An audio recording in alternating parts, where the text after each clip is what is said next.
Dual nature of radiation and matter లెసన్లో కొన్ని important problems చూద్దాము, 2 మార్క్స్ ప్రాబ్లమ్స్. సో ఇవి వచ్చేసి మనకి 5 స్టార్ రేటెడ్ క్వశ్చన్స్.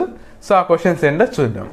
ఇప్పుడు ఈ క్వశ్చన్ అనేది మనకి తెలంగాణలో 2020, ఇంకా 17, ఇంకా 18లో వచ్చినాయి.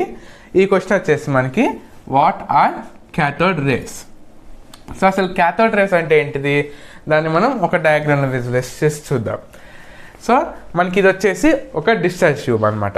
డిశ్చార్జ్ ట్యూబ్లో మనకి క్యాథోడ్, యానోడ్ అనే 2 పాయింట్స్ ఉంటాయి. ఈ పాయింట్స్కి మనం క్యాథోడ్కి అంటే ఒక హై వోల్టేజ్ జనరేటర్ దగ్గర నుంచి మనం క్యాథోడ్కి నెగిటివ్ ఛార్జ్ టెర్మినల్ ఇస్తాము, ఇంకా యానోడ్కి మనం పాజిటివ్లీ ఛార్జ్ టెర్మినల్ అనేది ఇస్తాము. ఇప్పుడు మనం ఈ క్యాథోడ్కి నెగిటివ్లీ ఛార్జ్ టెర్మినల్ ఇచ్చినప్పుడు ఏమవుతుంది, మనకి ఈ క్యాథోడ్ నుంచి మనకి ఎలక్ట్రాన్స్ అనేవి రిలీజ్ అవుతుంటాయి. ఈ ఎలక్ట్రాన్స్ అనేవి మనకి ఒక స్ట్రీమ్, అంటే ఒక స్ట్రీమ్లో ఇక్కడ నుంచి ఇక్కడికి పాస్ కావాలంటే మనకి ఏం కావాలి, హై వోల్టేజ్ ఉండాలి, ఇంకా ఈ లోపల ఈ ట్యూబ్ లోపల ఏదైతే గ్యాస్ ఉందో ఆ గ్యాస్ యొక్క ప్రెజర్ వచ్చేసి మనకి లో ఉండాలి. ఈ 2 కండిషన్స్ ఉన్నప్పుడు మాత్రమే మనకి క్యాథోడ్ నుంచి యానోడ్కి మనకి ఎలక్ట్రాన్స్ అనేవి ఒక స్ట్రీమ్లో ఫ్లో అవుతాయి అన్నమాట.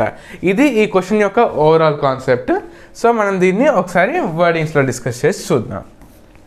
So cathode rays are stream of electrons, అవి స్ట్రీమ్ ఆఫ్ ఎలక్ట్రాన్స్ అనమాట. They are emitted from cathode of a discharge tube. అవి క్యాథోడ్, ఈ డిశ్చార్జ్ ట్యూబ్లో ఉన్న క్యాథోడ్ దగ్గర నుంచి మనకి డిశ్చార్జ్ అవుతాయి. When gas in it is subjected to low pressure. ఆ గ్యాస్ యొక్క ప్రెషర్ అనేది లో ఉండాలి. ఎంత ఉండాలి, అది 0.001 mm of Hg and a strong electric field. మనకి 2 కండిషన్స్ ఉండాలి. ఇక్కడ స్ట్రాంగ్ ఎలక్ట్రిక్ ఫీల్డ్ అనేది ఉండాలి, ఇంకా లో ప్రెషర్ అనేది ఉండాలన్నమాట గ్యాస్. ఈ కండిషన్లో ఉన్నప్పుడు మాత్రమే మనకి క్యాథోడ్ నుంచి మనకి ఎలక్ట్రాన్స్ అనేవి యానోడ్ వైపు వెళ్తుంటాయి. సో మనం మెయిన్గా ఇక్కడ కీవర్డ్స్ ఏం యూస్ చేయాలి, మనము ఇక్కడ ఏం యూస్ చేయాలంటే stream of electrons. Second emitted, ఏమవుతాయి, ఎమిటెడ్ అవుతాయి. థర్డ్ వచ్చేసి మనకి ఎక్కడ జరుగుతుంది ప్రాసెస్, డిశ్చార్జ్ ట్యూబ్లో జరుగుతుంది. ఫోర్త్ ఏముండాలి, అక్కడ మనకి లో ప్రెషర్ ఉండాలి.